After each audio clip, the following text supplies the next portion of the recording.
en este día. Seguramente que conocen la frase tener en alta estima. Sí la han escuchado, ¿va? Sí la conocen e inclusive hasta seguramente la han utilizado. Tener en alta estima. Bueno, busqué por ahí en el diccionario y el diccionario dice que estima es consideración y aprecio que se hace de alguien o algo por su calidad y circunstancias. Consideración y aprecio que se hace de alguien o algo por su calidad y circunstancias. Bueno, entonces, tener a alguien en alta estima es simplemente considerarlo y apreciarlo en gran manera por quien es, por lo que hace o por lo que representa. Bueno, en palabras un poquito más sencillas, digamos que son aquellas personas que son importantes para uno, a las cuales se les toma muy en cuenta, se atiende a lo que dicen, de tal manera que su palabra es tan importante que se vuelve autoritativa para uno. Estas personas son de tal influencia que sus acciones son parámetros de conducta, ¿no es cierto? Y sus palabras también son norma de conducta. Pero por otro lado, también es cierto, en el extremo opuesto, que si a alguien no se le toma en cuenta, si a alguien no se le presta atención, no es importante lo que hace o lo que dice, entonces lo que esto evidencia es que tal persona no tiene importancia ninguna para nosotros. Ahora piensen por un momento. ¿Ustedes tienen a alguien en alta estima? ¿Tienen personas que las tienen en alta estima? ¿Valoran lo que hacen? ¿Toman en cuenta, están al pendiente, valoran lo que dicen? Por otro lado, ¿qué pasa con lo que hace o con lo que dice aquel a quien ustedes no le dan la menor importancia? ¿Qué pasa con lo que ellos hacen y dicen? Hay a quienes tienes, mi hermano, en alta estima. Y sabes, pueden ser personas muy cercanas a ti, obviamente, personas cercanas a ti, tus padres, por ejemplo, hermanos, algún otro familiar, amigos, ¿verdad? Personas de alta estima y son tan importantes que realmente son de influencia sobre ti. De tal manera que cuando tienes que tomar una decisión o resolver alguna situación en tu vida, pues vas con ellos, ¿no es cierto? Vas con ellos y les preguntas qué puedes hacer para resolver tal o cual situación. Pide su consejo. Pero sabes, puede ser que también haya personas a las que tienes así en alta estima que te influyen, pero que no las conoces. O sea, no las conoces personalmente.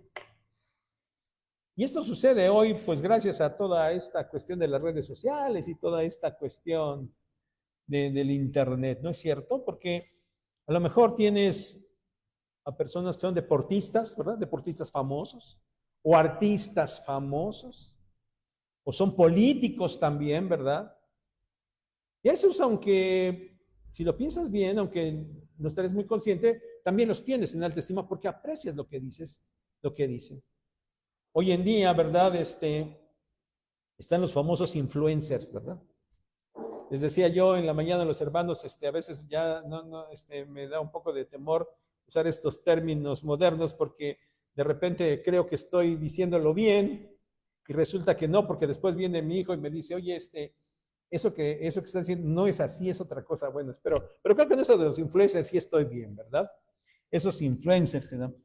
Y los tienes en alta estima, ¿sabes por qué? Porque tú los sigues. También estoy diciendo bien eso, ¿verdad? Los sigues, ¿no? Ay, tú eres su seguidor. Bueno. Y entonces tú consideras lo que ellos hacen y dicen. Y los imitas. Y vistes como ellos. Y te expresas como ellos. Vas a lugares que te recomiendan, ¿verdad? Porque hay algunos que te dicen a los restaurantes que hay que ir, o los lugares que ir a comer, o los lugares que hay que visitar, y tú los sigues y vas a los lugares que ellos te recomiendan. Sus palabras en realidad son de mucho peso, de mucha influencia para ti. Bueno, antes de que lo niegues, que digas, no, yo no. Antes de que lo niegues, piénsalo. Te darás cuenta que así es. Sin darte cuenta, o quizás sí, muy conscientemente, hay gente que te influye, hay gente a la que tienes en alta estima y sus palabras son normativas para tus criterios y para tu conducta. Aquellos a los que tienes en alta estima, aquellos que son importantes para ti, son los que de una manera u otra, en mayor o menor medida, influyen en tu vida y a veces o generalmente hasta dirigen tu vida. Por esto, hermanos, es de suma importancia que consideres a quién tú debes poner en el lugar de tu más alta estima. Segunda Timoteo 3:16, que ya leímos. Leímos del 14 al 17. La predicación solamente la vamos a basar en el versículo 16. Segunda Timoteo 3:16.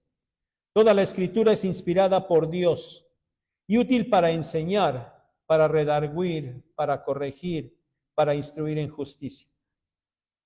Hablemos, hermanos, de las escrituras. Hablemos de la Biblia, pero sobre todo, de quién es el que está hablando en ellas. Y quien habla es Dios. Es la palabra de Dios. 2 puntos para la predicación del día de hoy. El primero de ellos, lo que las escrituras hacen o la utilidad de las escrituras. Dice Pablo, vamos a empezar por la segunda parte del versículo, y dice Pablo que la escritura es útil. La escritura es útil. Y esto significa es provechosa. Útil significa provechoso. Y Pablo nos señala aquí cuatro cosas para las cuales las escrituras son provechosas. Y la primera de ellas dice que las escrituras son provechosas para la enseñanza, Las escrituras enseñan de Dios, de todo lo que tiene que ver con Él. Claro está, hasta el punto donde Él ha querido revelarse. Pero las escrituras enseñan de Dios, ya esto se le llama teología. Sí, la Biblia contiene teología. Pero las escrituras enseñan también de lo que Dios quiere. Es decir, enseñan de su voluntad. Las escrituras enseñan cómo el hombre pecador puede llegar a ser salvo. Las escrituras enseñan cómo, una vez hecho salvo, el creyente debe comportarse. Las escrituras enseñan a los hijos de Dios los principios que aplican a todo ámbito de su vida. Sí, a todo ámbito de la vida de los hijos de Dios. Las escrituras enseñan cómo comportarse. Miren, los seres humanos están siempre preocupados, ocupados en buscar aquellas cosas que les son provechosas para la vida. Esta es una característica de nuestro mundo actual. La gente quiere buscar aquellas cosas que les sean de provecho. Pues sabes, al mundo en general, las escrituras le enseñan esto. Pero les enseñan que para que ellos puedan tener esto es necesario en primera instancia reconciliarse con Dios. Eso es lo primero que tienen que hacer. Reconciliarse con Dios, y esto es a través del nuevo nacimiento. Eso es lo que le enseña a la gente. Si la gente quiere encontrar algo de provecho, lo primero que tiene que aprovechar es esto. Pero cuando esto sucede, si las personas nacen de nuevo y los hombres llegan a ser verdaderos hijos de Dios, entonces estos creyentes, ahora creyentes, necesitan ser enseñados por las Escrituras, porque, díganme si no es cierto, generalmente aún los creyentes están afanándose por encontrar las cosas que les son de provecho. Pues bien, las Escrituras les enseñan que sobre todas las cosas deben comportarse de una manera agradable delante de Dios. Y para esto les enseñan cómo comportarse correctamente en cada situación que se les presenta en la vida diaria. Y esto tiene un doble provecho. Primero, como ya dijimos, agrada a Dios. Y en segundo, hace que el creyente sincero, viva una vida plena en todos los sentidos. Las Escrituras enseñan. En segundo lugar, las Escrituras son provechosas para la reprensión. Miren, la palabra que aparece ahí en nuestra Reina Valera 60, que se traduce en forma verbal como redarguir, significa esto, reprensión. Tiene esta idea de reprensión. Pero el sentido es el de reprender para convencer de mal comportamiento o de una falsa enseñanza. Eso es redarguir. Reprender para convencer de que se está teniendo un mal comportamiento o de que se está atendiendo una falsa enseñanza. Esto, hermanos, sin duda, esto de la reprensión, sin duda que es algo que no es nada agradable, pero es necesario. Es necesario. No es agradable, sobre todo en nuestro mundo actual, donde nadie, absolutamente nadie, quiere ser reprendido por nada. Todo mundo espera que se le acepte tal cual es el pensamiento del mundo, tal cual es. Que no se le llama la atención por nada, ni por lo que piensa, y mucho menos por lo que hace. Toda persona piensa que lo que cree y lo que hace está bien. Y si acaso no concuerda con los demás, no hay problema. Porque finalmente, dice el mundo hoy en día, que cada quien tiene su propia verdad. Y como eso es aceptado por todos, entonces nadie tiene el derecho de señalar a los demás. Y nadie pretende tomar el derecho de señalar a los demás. Por eso nadie quiere ser reprendido. Pero hermanos, los creyentes estamos en otra dimensión, estamos en un plano diferente. Los creyentes, una vez que han sido enseñados, si no obedecen, deben ser reprendidos. Y las Escrituras son la base de esto, y son la base para esto, para reprender.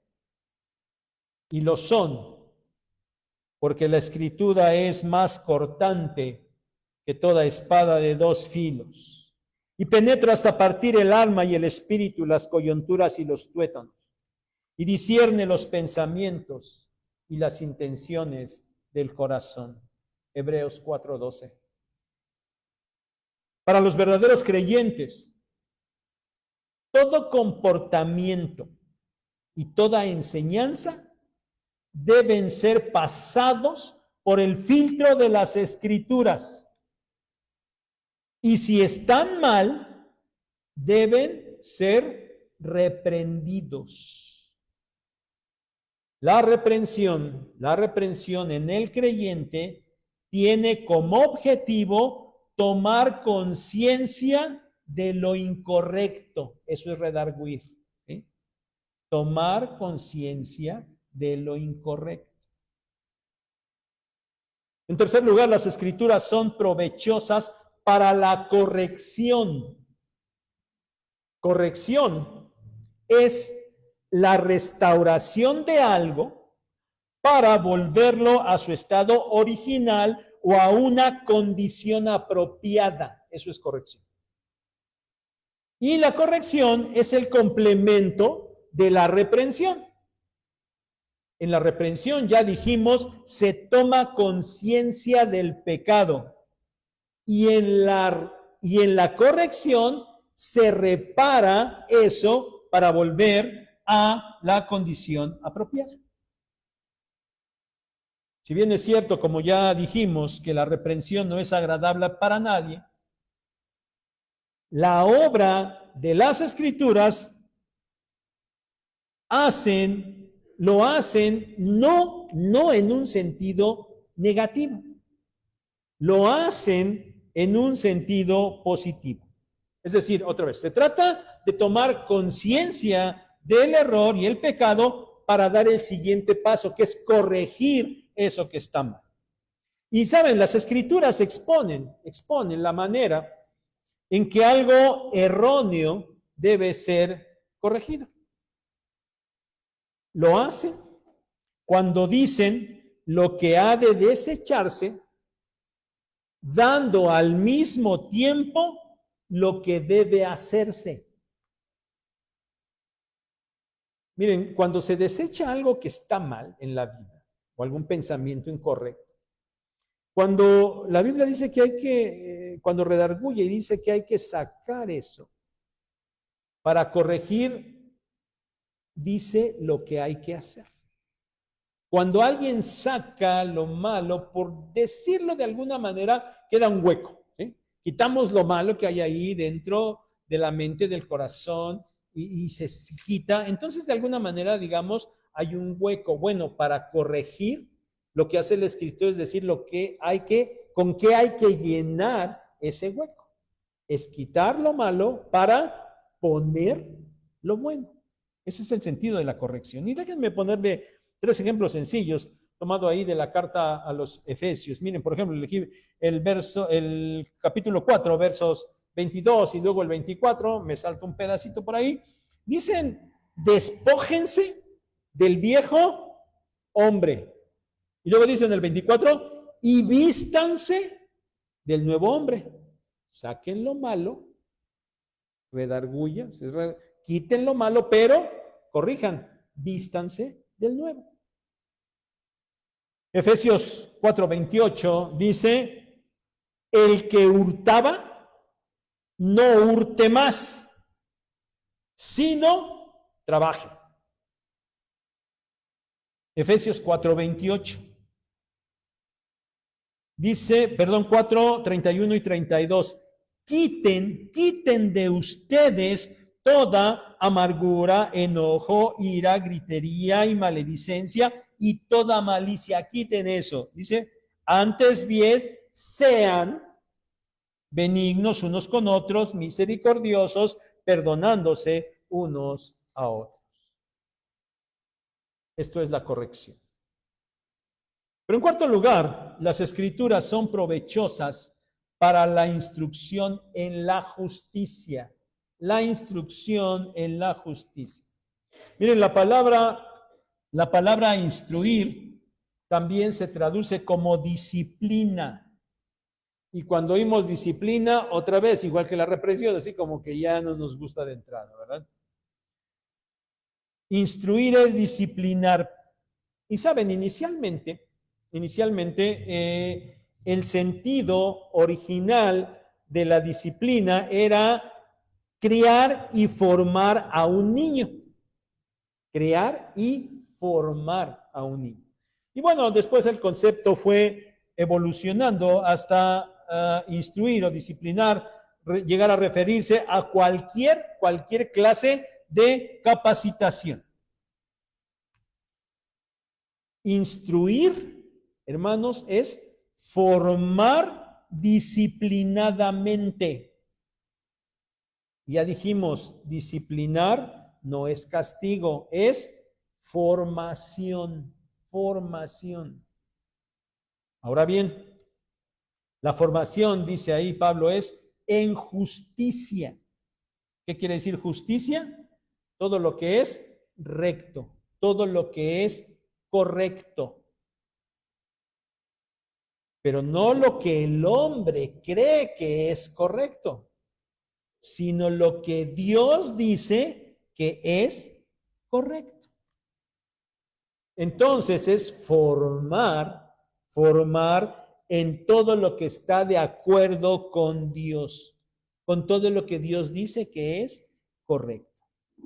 Entonces, digamos, hermanos, que instruir en justicia es formar hábitos correctos, formar el carácter espiritual correcto, disciplinar para seguir todo lo que es correcto. Ahora, estas cosas es lo que la Biblia hace. ¿Lo sabían? ¿Sabían esto? Probablemente sí, ¿verdad? Seguramente que sí lo sabían. Pero hermanos, la pregunta importante aquí es, si esto es lo que hace la Biblia, ¿así es como está operando en tu vida? ¿Así está operando? Y aquí es donde van a empezar los peros, ¿verdad? Y las justificaciones. Pero mira, considera lo siguiente. La Biblia te enseña a tener un concepto correcto de Dios. Y te enseña a hacer lo que a Dios le agrada. Si tú lo haces, sin duda que vas a ser bendecido. Y vas a ser bendecido en todas las áreas de tu vida, porque la Biblia te enseña cómo conducirte en todas las áreas de tu vida. Pero otra vez, ¿así está siendo, hermano? ¿Así está siendo tu vida? Pues tristemente, muchas veces, no es así. No es así. Y no lo es. ¿Sabes por qué no lo es? Porque por ignorancia, o por flojera, o por indiferencia, tú no estás aprendiendo lo que la Biblia te enseña para vivir correctamente. No pones interés en la enseñanza que la Biblia te provee. Y por eso es que entonces tú empiezas a tener problemas.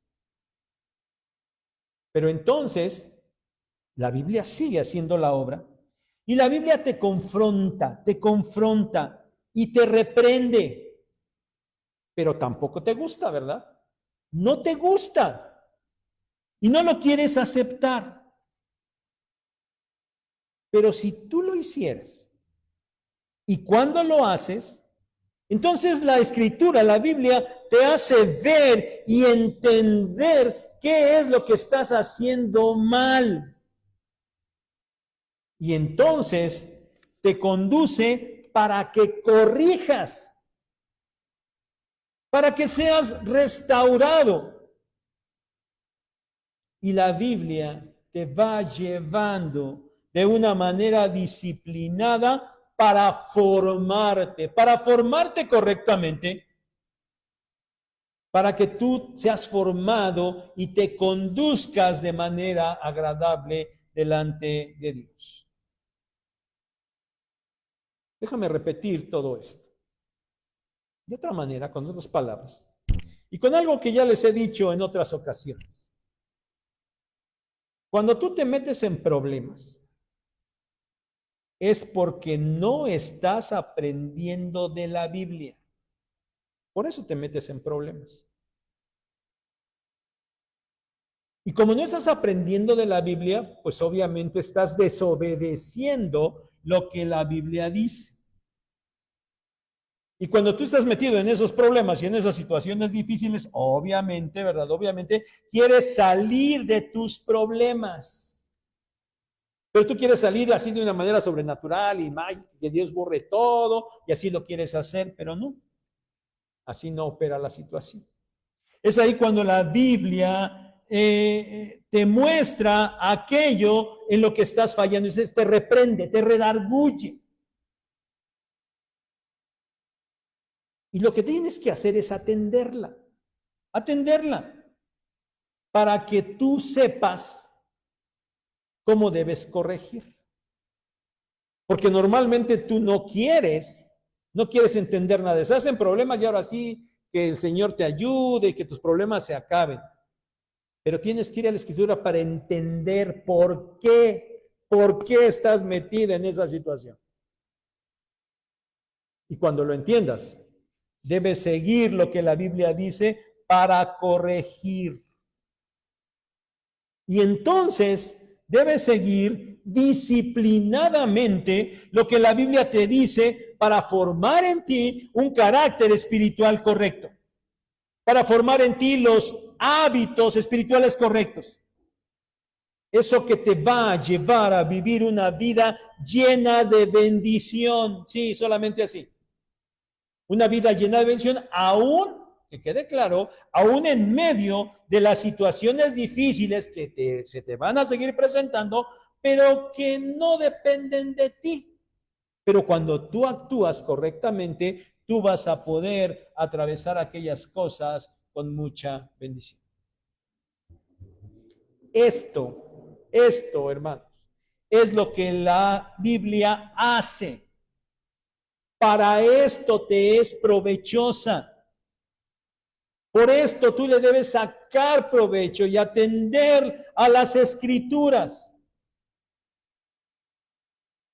Pero, ¿por qué debes hacerlo? ¿Por qué debes hacerlo?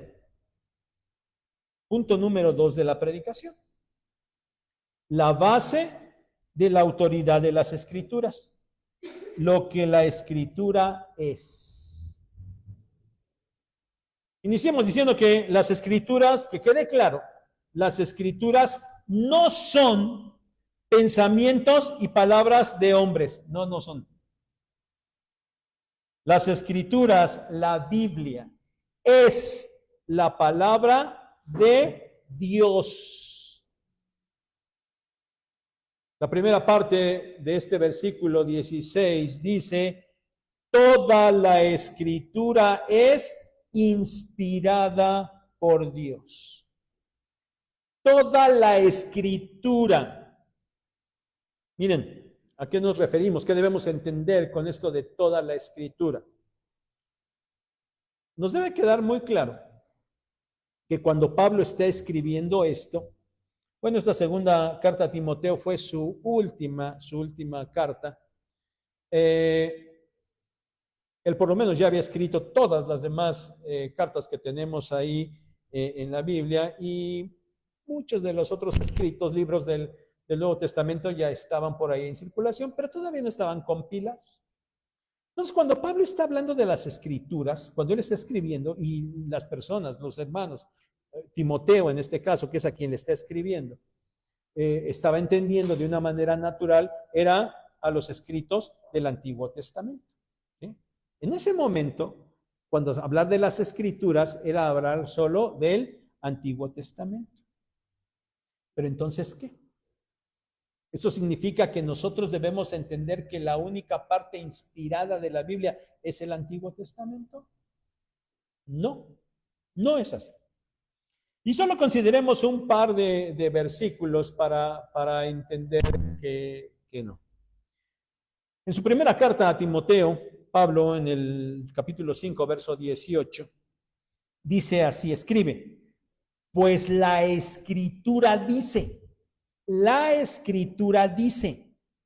No pondrás bozal al buey que trilla, y digno es el obrero de su salario. Estas dos cosas, Pablo dice, la Escritura dice estas dos cosas. Bueno,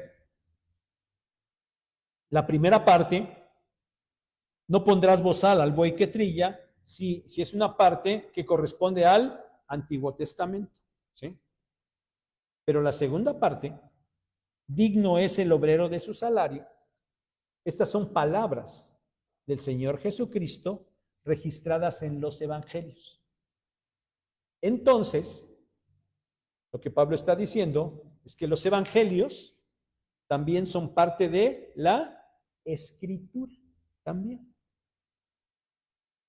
Un ejemplo más, bueno, un versículo más, miren, el apóstol Pedro, allí en su segunda carta, capítulo 3, versos 15 y 16, él escribe esto. Y tened entendido que la paciencia de nuestro Señor es para salvación, como también nuestro amado hermano Pablo, según la sabiduría que le ha sido dada, os ha escrito casi en todas sus epístolas, hablando de ellas, de estas cosas, entre las cuales hay algunas difíciles de entender, las cuales los indoctos e inconstantes tuercen, como también las otras escrituras para su propia perdición. A ver, Pedro en esta sección de la segunda carta está hablando de cuestiones escatológicas. Y él está diciendo que también Pablo, y se refiere, ya le había, ¿cómo se llama? Pablo puesto una regañiza a Pedro, ¿se acuerdan? Y de todas maneras dice nuestro amado hermano Pablo, o sea, lo amaba en realidad. Y dice, nuestro hermano amado Pablo les está hablando de, o sea, de estas cuestiones de los últimos tiempos, él les está hablando de esto casi en todas sus epístolas. Bueno, dice Pedro, hay muchas cosas que sí, realmente son difíciles de entender, ¿no? Y hay algunos, les llama ahí indoctos e inconstantes, dice, ellos las tuercen como también que las otras escrituras. ¿Qué nos está diciendo Pedro? Que las cartas del apóstol Pablo, en esos primeros años del cristianismo, ya eran consideradas también como escrituras. Escrituras. Bueno, entonces, hermanos, sin abundar más en este punto, lo que podemos nosotros decir es que para nosotros hoy las escrituras son toda la Biblia. No solo el Antiguo Testamento, sino también el Nuevo Testamento. Y toda la escritura, dice Pablo en este verso 16, toda la escritura es inspirada por Dios.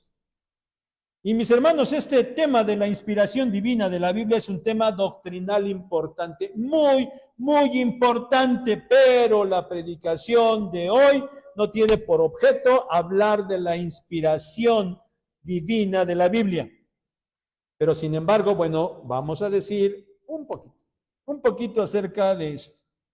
De una manera muy resumida, solo en un parrafito, digamos que la Biblia es inspirada por Dios significa que de una manera misteriosa para nosotros, de una manera sobrenatural, el Espíritu Santo guió a los hombres que la escribieron, no se las dictó. Él los influyó, el Espíritu Santo influyó a los hombres y los supervisó, como ya dijimos, de una manera sobrenatural, de una manera misteriosa para nosotros, pero lo hizo así para que en los escritos de esos hombres, en su propio estilo, en su propia forma, en su tiempo, con su conocimiento, a pesar de eso, el Espíritu Santo estuviera obrando en ellos para que cada palabra, no ideas, cada palabra registrada haya sido lo que Dios quiso que quedara revelado por escrito.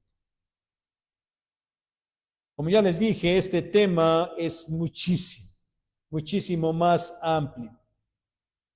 Espero que con esto nos quede claro o un poquito claro Y bueno, cuando lleguen a sus clases de doctrina bíblica, los que no las han tomado, bueno, van a abundar en este asunto de la inspiración divina y lo que esto significa.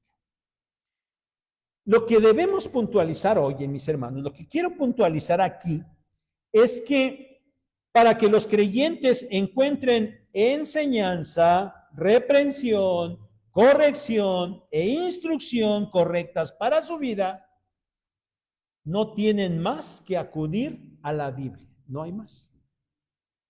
Porque la Biblia es inspirada por Dios. La Biblia es la palabra de Dios, de Dios. Y mis hermanos, este es el punto central que deseo transmitirles en la predicación de hoy. Todo, absolutamente todo lo que se encuentra en la Biblia, cada palabra allí registrada es palabra de Dios, de Dios. Pero eso tú ya lo sabías, ¿no es cierto? ¿O no sabías que la Biblia es la palabra de Dios? Ya lo sabías, ¿verdad? Entonces, ¿por qué quiero insistir en el tema? Porque, dado que sabes que la Biblia es la palabra de Dios, la pregunta que surge de manera natural es, ¿por qué entonces no estás basando todas las acciones de tu vida en lo que la Biblia enseña? ¿Por qué no te dejas reprender por la Biblia? ¿Por qué no corriges tu vida a la luz de lo que la Biblia dice? ¿Por qué no te sometes disciplinadamente a la Biblia para que ella te forme? ¿Por qué? Si entiendes que la Biblia es la palabra de Dios, ¿por qué la Biblia no está haciendo esto en ti? Bueno, quizás en este punto alguien se atrevería a decir que sí, que él sí lo está haciendo. Bueno, claro que hay quien lo está haciendo así. Pero sabes, tristemente, no es la mayoría. No es la mayoría. Y me atrevo a asegurarlo, bueno, en primer lugar porque nos conocemos, ¿verdad? Y porque los conozco. Y me atrevo a decirlo porque, sabes, si realmente te estuvieras conduciendo por lo que la Biblia dice, invariablemente se estaría reflejando claramente en tu Biblia, en tu vida. No había de otra. Se estaría reflejando claramente en tu vida. Entonces, otra vez, pregunto, ¿te estás conduciendo con base en lo que la Biblia dice? Quien diga que sí, habría que preguntarle, bueno, ¿qué evidencia mostrarías para demostrar que lo que dices es verdad? Podríamos decir, bueno, cada uno sabe, ¿verdad? Tú no sabes, pero yo sí, yo sé que sí, yo sé que sí. Bueno, sí, cada uno sabe en qué medida realmente está sucediendo esto, pero, ¿sabes? No es un secreto. No puede ser un secreto porque conducirse con base en lo que la Biblia dice va a ser algo que aflore. No se puede quedar oculto. Va a aflorar y va a ser notorio para todos los demás. Y en este momento cabría la siguiente cuestión.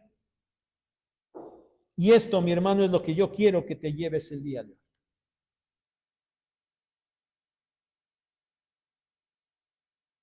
¿Por qué?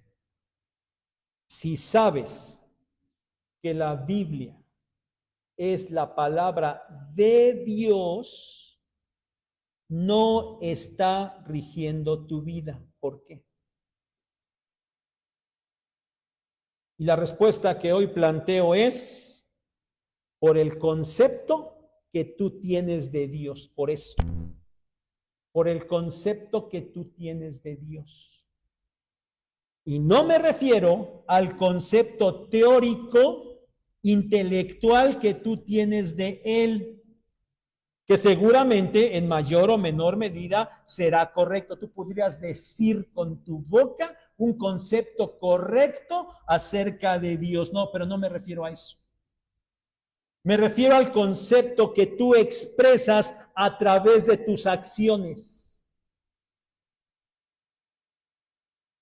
La medida de tu concepto de Dios está determinada por la atención que pones a su palabra, por buscar con avidez la enseñanza que te da.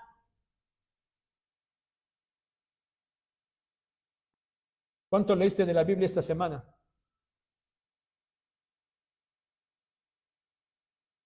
La medida de tu concepto de Dios está determinada por la obediencia que tú muestras a eso que te enseña.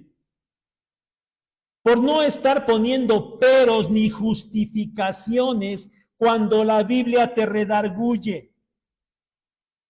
Por tu disposición a cambiar aquello que la Biblia te muestra que está mal en tu vida. La medida de tu concepto de Dios está determinada por buscar todo esto en la Biblia de una manera disciplinada para que el carácter del Señor Jesucristo sea manifestado en ti. De esta manera sabes la medida de tu concepto de Dios. Porque todo se centra en eso. ¿Quién es realmente Dios para ti? ¿Quién es Dios para ti? Iniciamos hablando de aquellos a los que tienes en alta estima. Y dijimos que porque los tienes en alta estima, entonces tú atiendes lo que dicen y haces lo que te dicen, ¿no es cierto? ¿Sabes? Bueno, dije al principio, deberíamos de considerar a quien tenemos en más alta estima. Pero sabes, Dios está infinitamente, muy por encima de cualquier persona. Tanto, que por eso creo que es una ofensa decir que es a quien debes tener en más alta estima, como si fuera cualquier otra persona. Porque eso sería rebajar la inescrutable grandeza de Dios.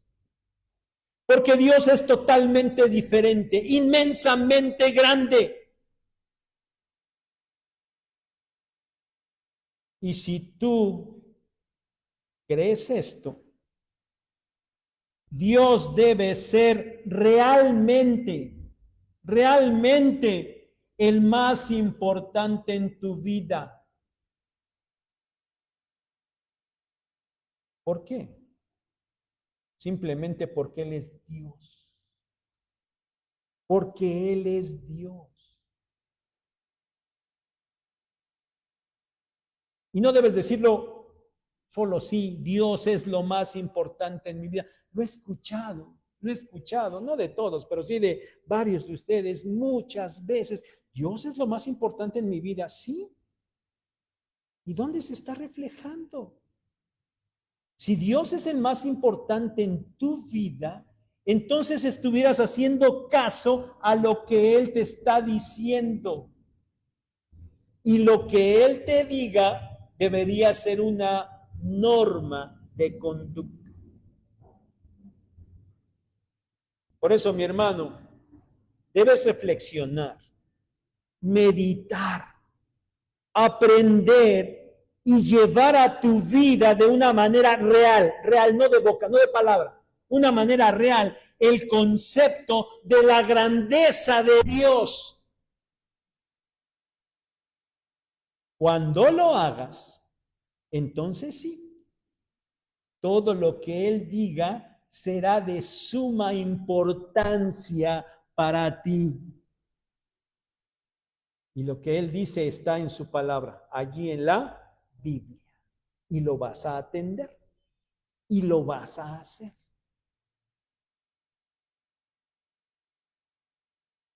Hermanos, sabemos, ¿verdad?, que hay muchas cosas en las que no estás bien.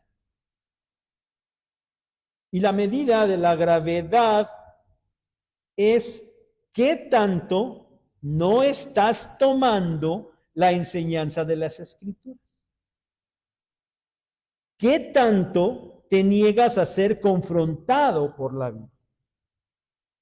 ¿Qué tanto te niegas a ir a las Escrituras para encontrar la manera correcta de corregir lo que estás haciendo mal? ¿Y en qué tanto no te estás llenando de las Escrituras para ser formado a través de ellas en todo lo que es correcto? Y todo eso porque no tienes en cuenta quién es Dios.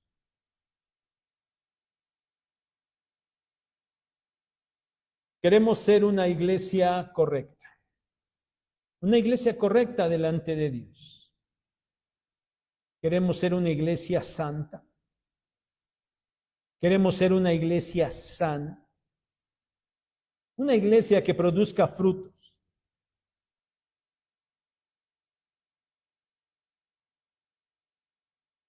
Pero para eso necesitamos ser miembros correctos delante de Dios. Miembros santos. Miembros sanos espiritualmente. Y eso lo haremos solamente atendiendo a la Biblia. Eso lo haremos cuando llevemos a una realidad de que la Biblia es la palabra de Dios, y cuando entendamos y demostremos realmente que nuestro concepto de Dios es el correcto y el adecuado, porque estamos prestando atención a lo que Él dice. Ya sabes que estábamos predicando sistemáticamente el Evangelio de Mateo. Y en el mes de junio, como venía el aniversario, les dijimos íbamos a hacer un paréntesis. Pero dado lo que hemos predicado en el mes de junio y viendo lo que les hemos hecho notar y lo que les hemos hecho reflexionar, bueno, es que hemos cambiado el programa de las predicaciones. No vamos a abandonar el Evangelio de Mateo, vamos a la mitad, ¿verdad? Bueno, un poquito más de la mitad, entonces no queremos dejarlo por ahí trunco el asunto, ¿verdad? Pero el Evangelio de Mateo lo vamos a estar predicando una vez al mes, el primer domingo de cada mes. Y el último domingo de cada mes, cuando celebramos la Cena del Señor, vamos a estar tratando un tema doctrina. Es importante que aprendamos doctrina. Doctrina que tiene que ver con la salvación. Ese rubro de la doctrina vamos a tratar la salvación. El último domingo, cuando tenemos la Cena del Señor, doctrina sobre salvación. Y los otros 2 domingos, o 3, según el mes traiga 4 o 5 domingos, el resto de los domingos vamos a hablar, vamos a predicar de vida práctica. Queremos aprender, queremos enseñar acerca de la voluntad de Dios para los diferentes aspectos de tu vida. Y vamos a hablar de todo lo que tienes que enfrentar en tu vida, con tu familia, con tus hijos, con tu esposo, tu esposa, en tu trabajo, en tu escuela, sobre tu sexualidad, sobre todos los rubros de la vida. Porque queremos que aprendas. Porque vamos a estar hablando de esto con base en las Escrituras para que tú vivas una vida santa, una vida plena, una vida agradable a Dios, y entonces sí vivas una vida llena de bendición. Pero, si no entiendes que lo que vas a escuchar es la palabra de Dios y tú no estás tomando en cuenta quién es Dios, entonces eso lo vas a desechar, porque no va a ser importante para ti.